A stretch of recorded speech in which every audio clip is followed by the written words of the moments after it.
Actuellement, l'injection d'insuline est le seul traitement possible pour les diabétiques afin de diminuer la glycémie, c'est-à-dire le taux de sucre dans le sang.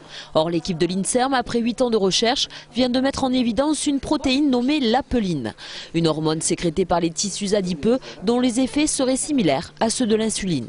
Son rôle c'est le même, c'est-à-dire qu'elle permet d'éliminer le glucose dans le sang qui est la principale pathologie initiale du diabète et de faire rentrer ce glucose dans le muscle et dans le tissu gras. Et nous ce qu'on avait travaillé depuis pas mal de temps déjà, c'est la régulation de la sécrétion de cette hormone-là, et donc on savait que cette hormone-là était augmentée par exemple chez l'obèse, chez l'insulino-résistant, que sa régulation était très proche de celle de l'insuline. Les chercheurs ont ainsi émis l'hypothèse qu'il existait un lien entre l'apeline et la régulation du glucose.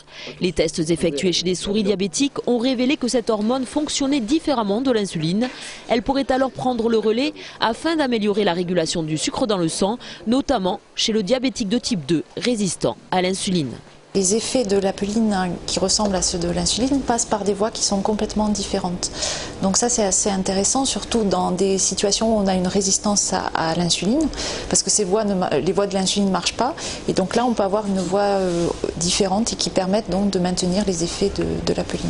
Reste maintenant à approfondir les études chez des souris insulino-résistantes et à vérifier l'action de cette protéine chez l'homme. Si les tests s'avèrent positifs, une molécule de synthèse pourrait être fabriquée et un traitement plus simple par voie orale pourrait être élaboré.